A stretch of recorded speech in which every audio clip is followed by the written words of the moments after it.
Hello class 10th। Last video में हम लोगों ने पढ़ा था यूरोप में राष्ट्रवाद का उदय। हमने इंट्रोडक्शन समझ लिया था, फ्रेडरिक सोरियो की पेंटिंग के बारे में समझ लिया था। अब हम समझेंगे कि ये जो क्रांति है इसका उदय कहाँ से हुआ था, ये सबसे पहले लोगों के मन में कहाँ से इसका विचार आया था। तो इसका विचार सबसे पहले लोगों के मन में फ्रांसीसी क्रांति जो हमने पढ़ी थी, फ्रेंच रेवोल्यूशन, क्लास 9th में वहाँ से आया था। और राष्ट्र का विचार का जो उदय था वो भी, ये जो विचार है ये भी फ्रांस से ही आया हुआ था। राष्ट्रवाद की पहली स्पष्ट अभिव्यक्ति 1789 में फ्रांसीसी क्रांति के साथ हुई थी। तो ये इम्पॉर्टेंट रोल है। 1789 का जो डेट है ये बहुत इम्पॉर्टेंट है। क्लास 9th में भी हमने जब फ्रांसीसी क्रांति पढ़ी तब भी 1789 1789 बार बार हमें रिमाइंड करना पड़ता था, और ये वैसे भी एक इम्पॉर्टेंट डेट है। जैसा कि आपको याद होगा, 1789 में फ्रांस एक ऐसा राज्य था जिसके संपूर्ण भूभाग पर एक निरंकुश राजा का आधिपत्य था। अगर आपको याद हो तो उस टाइम वहाँ के राजा लुई 16 थे और लगभग पूरे फ्रांस पे उनका ही आधिपत्य चलता था, उनका ही राज चलता था। फ्रांसीसी क्रांति से जो राजनीतिक और संवैधानिक बदलाव हुए, उनसे प्रभुसत्ता राजतंत्र से निकलकर फ्रांसीसी नागरिकों के समूह में हस्तांतरित हो गई। हम लोगों ने पढ़ा था कि कैसे जो राजा था उसके खिलाफ हो गए थे वहाँ के फ्रांस के सारे लोग, और उन्होंने जगह जगह पे क्रांतियाँ करी, जगह जगह पर तोड़ फोड़ करी, और कैसे उन्होंने जो फ्रांसीसी नागरिक के समूहों ने अपने पास, जो अगर आपको याद हो, नेशनल असेंबली के पास सारी जो शक्तियां थीं वो हस्तांतरित हो गई थीं। अब लुई 16 वहाँ पर कुछ काम के नहीं थे, वो राजा के पद से एक तरीके से उन्हें हटा दिया गया था और उनकी बात मानना सबने बंद कर दिया था। ये सब हमने क्लास 9th में सब कुछ पढ़ा हुआ है। क्रांति ने घोषणा की कि अब लोगों द्वारा राष्ट्र का गठन होगा। क्रांति ने, ये जो क्रांति हुई फ्रांसीसी क्रांति, इसमें लोगों ने क्या एक महत्वपूर्ण घोषणा करी, इम्पोर्टेंट एक चीज़ बोली कि राष्ट्र का गठन होगा। अभी हमने पहले फ्रेडरिक सोरियो में भी पढ़ा था कि कैसे वो चाहते थे कि राष्ट्र राज्य बन जाए, है ना, नेशन बन जाए एक। उसकी नियति तय करेंगे, और कौन तय करेगा उसकी नियति? जो वहाँ पे रहने वाले लोग होंगे, जो आम नागरिक हैं, वो तय करेंगे कि उनका राष्ट्र कैसा होना चाहिए, उसकी व्यवस्था कैसी होनी चाहिए, और कैसे उसको हम आगे बढ़ाएंगे। ये सब कोई एक राजा ना करके बल्कि वहाँ के नागरिक तय करेंगे।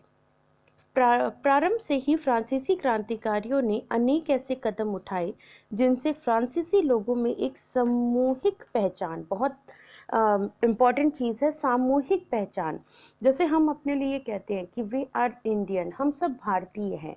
अब उसमें कोई भी धर्म, जात, कोई भी छोटा बड़ा, कोई भी कम्युनिटी, कोई भी सामाजिक भेदभाव कुछ नहीं होता। सब लोग क्या हैं, एक सामूहिक पहचान है सबकी कि हम सब भारतीय हैं। सेम वैसे ही फ्रांसीसी क्रांतिकारियों ने सबसे पहला काम जो किया था कि सारे लोग एक हैं, कोई अलग नहीं है, सब लोग एक हैं। तो ये चीज़ का जो असर था वो सबके ऊपर सबसे ज़्यादा पड़ा कि किसी को बड़ा छोटा कोई नहीं दिख रहा था, सब लोगों को फ्रांस दिख रहा था और सबको लग रहा था कि ये सबके लिए बराबर है। प्रारंभ में ही फ्रांसीसी क्रांतिकारियों ने ये सारी चीज़ें करी। उसके बाद एक नई चीज लेके आए जिसका नाम था ला पार्टे। आपने सुना होगा, पितृभूमि, है ना, आपकी बुक में दिया हुआ है ला पार्टे, पितृभूमि। लोग पहले उसे फादरलैंड, मतलब पिता की भूमि कहते थे, है ना। आज हम लोग बोलते हैं ना हमारी मातृभूमि है, लेकिन जब फ्रांसीसी क्रांति चल रही थी उस टाइम सबसे पहले उसे पितृभूमि के नाम से संबोधित किया गया था। और दूसरी जो रेवोल्यूशनरीज, जो नागरिक, वो क्रांतिकारी थे, उन्होंने एक नया वर्ड दिया था, ले सिटियोन। सिटियोन मीन्स नागरिक। तो मतलब पितृभूमि है और हम सब उसके नागरिक हैं।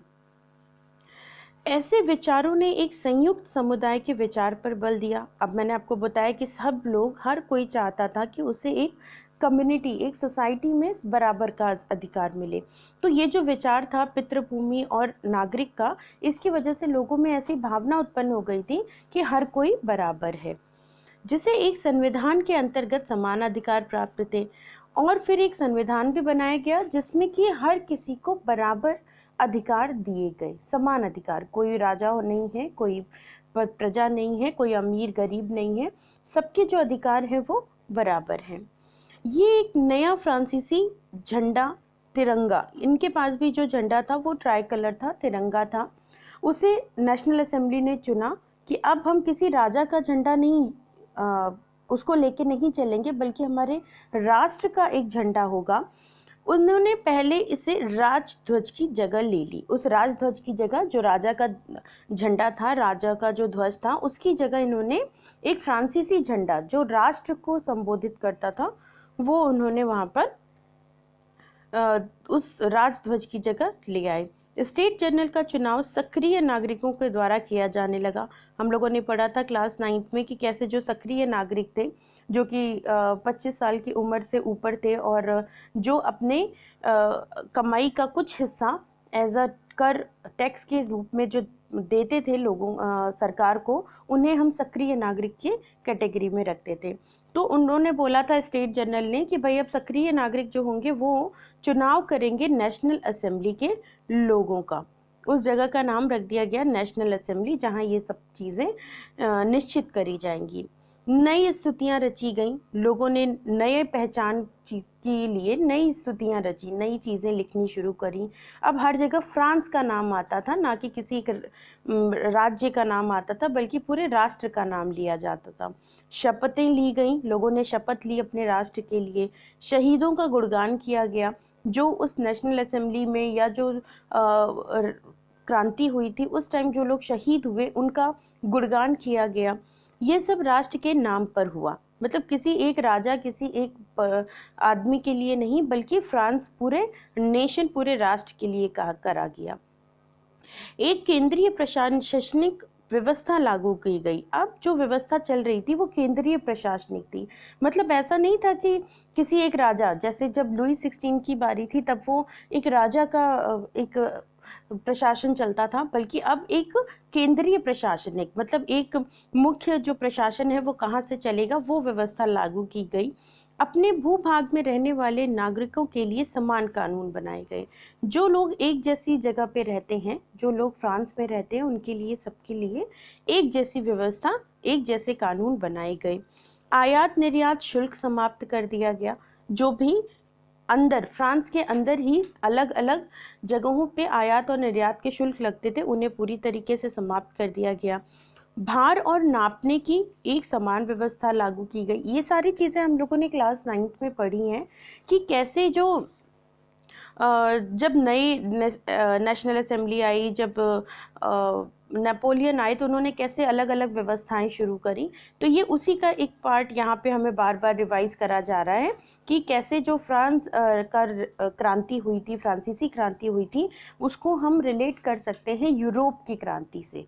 ठीक है, तो ये सारी चीज़ें वहाँ पे उनको समझाई गई कि, या वहाँ पे उन लोगों ने ये परिवर्तन किए थे साथ में। अब इन्होंने बोला कि भूभाग और सारी चीज़ें कर ली, इन्होंने नापने की एक समान व्यवस्था भी लागू कर दी कि हर किसी जगह, हर जगह पे जो भार है, जो नापने का जो तरीका है, वो सब एक हो जाएगा। क्षेत्रीय बोलियों को हतोत्साहित किया गया, लेकिन एक चीज़ किया गया कि अगर आपको फ्रांस में रहना है, अगर आप फ्रांस के नागरिक आप कहलाना चाहते हैं, तो आपको फ्रेंच लैंग्वेज सीखनी पड़ेगी, आपको वहाँ की भाषा सीखनी पड़ेगी। और पेरिस में फ्रेंच बोली और लिखी जाती थी, वही राष्ट्रभाषा बन गई। हम लोगों ने क्लास 9 में पढ़ा था कि जो अमीर लोग थे उनकी भाषा फ्रेंच मानी जाती थी। तो अब जो नेशनल असेंबली में लोग थे वो पढ़े लिखे और थर्ड स्टेट के अमीर लोग थे, इसलिए उन्होंने जो फ्रेंच लैंग्वेज है उससे ही एक राष्ट्रभाषा के रूप में संबोधित कर दिया कि ये हमारी राष्ट्रभाषा है। क्रांतिकारियों ने भी यह घोषणा की कि फ्रांसीसी राष्ट्र का यह भाग्य और लक्ष्य था कि यूरोप के लोगों को निरंकुश शासकों से मुक्त कराया जाए। अब जब फ्रांस नेशनल असेंबली ने फ्रांस में ये चीज़ें कर ली, जब उन्होंने वहाँ का निरंकुश राजा का जो शासन था वो हटा दिया, उन्होंने जब खुद वो अपना संविधान लिखने लगे, तब उनको ये समझ में आया कि अब जब हम इतना कर सकते हैं एक एक देश के लिए, इसका मतलब हम पूरे यूरोप को निरंकुश राजाओं से मुक्त कर सकते हैं, और उन्होंने इसके लिए अलग अलग चीजें करनी शुरू कर दी। दूसरे शब्दों में फ्रांस यूरोप के अन्य लोगों को राष्ट्रों में गठित करने में मदद देगा। मतलब अब फ्रांस जो अपनी नीतियां थी ना कि मेजरमेंट, जो नापने तौलने की चीजें हैं वो एक होनी चाहिए, भाषा एक होनी चाहिए, अपने पास एक राष्ट्र को दिखाने संबोधित करने के लिए एक झंडा होना चाहिए। अब वो चाहता था कि सिर्फ फ्रांस ही नहीं बल्कि पूरे यूरोप में ये निरंकुश राजाओं का अधिकार हट जाए और हर जगह राष्ट्र बन जाएं। जब फ्रांस की घटनाओं की खबर यूरोप के विभिन्न शहरों में पहुंची, तो छात्र और शिक्षित मध्य वर्ग के अन्य सदस्य जैकबिन क्लब की स्थापना करने लगे। आपको याद होगा, हम लोगों ने क्लास 9th में पढ़ा था कि जैकबिन क्लब जो मैक्सिमिलियन रॉबेस्पियर ने बनाया था, वो अब पूरे यूरोप में बनने लगा था। मतलब मैक्सिमिलियन रॉबेस्पियर तो थे नहीं, लेकिन पूरे यूरोप में अलग अलग उनके ही नाम से बनने लगे थे। जो उनके थॉट थे, जो उनके विचार थे, उन्हीं विचारों से संबंधित ये बनने लगे थे। उनकी गतिविधियों और अभियानों ने फ्रेंच सेनाओं के लिए रास्ता तैयार किया, जो 1790 के दशक में हॉलैंड, बेल्जियम, स्विट्जरलैंड और इटली के बड़े इलाकों में घुसी। अब अभी हम लोगों ने पढ़ा ना यहाँ पे कि राष्ट्र दूसरे यूरोप के देशों को, दूसरे शहरों को भी राष्ट्र बनाने में मदद करेगा। तो 1789 में उन्होंने अपने अपने लिए फ्रीडम ली, अपने लिए स्वतंत्रता ली, और 1790 में वो इन देशों के पास भी पहुंच गए, हॉलैंड, बेल्जियम और स्विट्जरलैंड, और इटली में भी पहुंच गए, है ना। ये आपको कुछ मुख्य देश दिए हैं जहाँ पे फ्रांस की सेना पहुंच गई उनको भी राष्ट्र बनाने के लिए। मतलब वहां पे पहले से राज्य थे, वहां पे पहले क्या था, एक राजा का राज चल रहा था, लेकिन अब ये जो फ्रांसीसी सेनाएं हैं अब ये पहुंच गई थी इन जगहों को भी राष्ट्र बनाने के लिए। क्रांतिकारी युद्धों में के शुरू होने के साथ ही फ्रांसीसी सेनाएं राष्ट्रवाद के विचार को विदेशों में ले जाने लगी। अब जो ये क्रांतिकारी युद्ध हो रहे थे, इनके साथ ही फ्रांसीसी सेनाएं जब आ जा रही थी, अब जैसे हॉलैंड, बेल्जियम, स्विट्जरलैंड और इटली इन देशों में गई, तो यहाँ पे वो अपने विचार उन विदेशी देशों में भी ले जाने लगी। नेपोलियन के नियंत्रण में जो विशाल क्षेत्र आया, वहां उसने ऐसे अनेक सुधारों की शुरुआत की जिन्हें फ्रांस में पहले ही आरंभ किया जा चुका था। नेपोलियन के नियंत्रण में जो क्षेत्र आए, मतलब पहले जो नेपोलियन था उनके जो क्षेत्र थे वहां अनेक सुधार किए गए थे शुरुआत में, जिन्हें फ्रांस में पहले ही प्रारंभ किया जा चुका था। जैसे फ्रांस में राजतंत्र वापस लाकर नेपोलियन ने निसंदेह वहां का प्रजातंत्र नष्ट कर दिया। नेपोलियन आ गया था जो कि भाई राजा बनना चाहता था। अब जब राजा है तो प्रजा कैसे काम करेगी, तो इट मीन्स कि जो प्रजा था वो फिर से प्रजातंत्र पूरी तरीके से खत्म हो गया।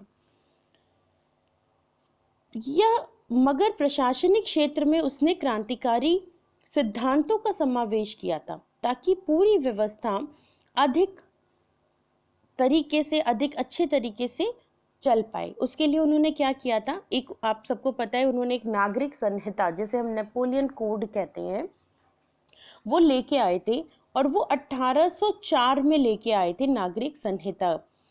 इसमें कुछ अच्छी चीजें थी, कुछ अच्छे नियम थे। एक तरीके से आप ये बोल दो कि ये एक रूल बुक थी, एक नियम की किताब थी जो नेपोलियन ने बनाई थी। उसमें उसने जो उनको सही लगते थे वो नियम लिखे थे 1804 नागरिक संहिता में। अब वो कौन कौन से नियम थे? जन्म के आधार पर विशेषाधिकार समाप्त कर दिए थे। ये सबसे पहला काम था कि जिन लोगों को, जैसे हम लोगों ने फ्रांसीसी क्रांति में पढ़ा था कि विशेषाधिकार मिलते थे, टैक्स नहीं पे करना पड़ता था, है ना। जो पादरी पद के लोग होते थे या जो अमीर रईस लोग होते थे उनको, उन दूसरा उसने कानून के समक्ष बराबरी, हर कोई कानून की नजर में बराबर है, ये दूसरा नियम बनाया था। तीसरा था संपत्ति के अधिकार को सुरक्षित, हर किसी के पास संपत्ति होगी और वो उसकी ही होगी, सिर्फ राजा की और जो पादरी है सिर्फ उनके पास नहीं, बल्कि हर एक जो आम जनता है, हाँ आम लोग हैं, उनके पास भी संपत्ति होनी चाहिए। इस संहिता को, इस जो ये रूल बुक बनाई थी, जो इन्होंने नियम की किताब बनाई थी, इसमें फ्रांसीसी नियंत्रण के अधीन क्षेत्रों को भी लागू किया गया। सिर्फ फ्रांस में नहीं, बल्कि फ्रांस ने जिन क्षेत्रों पे कब्जा किया था वहां पे भी ये नियम लागू किए गए। डच गणतंत्र, स्विट्जरलैंड, इटली, जर्मनी में नेपोलियन ने प्रशासनिक विभाजनों को सरल बना दिया। इन क्षेत्रों में भी उन्होंने ये काम किया, है ना। ये उस टाइम पे फ्रांस के अंडर में आ चुके थे। सामंती व्यवस्था को खत्म किया। ये जो सामंत व्यवस्था होती है ना, कि आपने उधार दे दिया और फिर हम उनको हम दबाए जा रहे हैं, जो जिनके पास जमीन नहीं है, जो गरीब है, उनको हम दबाते जा रहे हैं, इस व्यवस्था को भी नेपोलियन ने खत्म किया।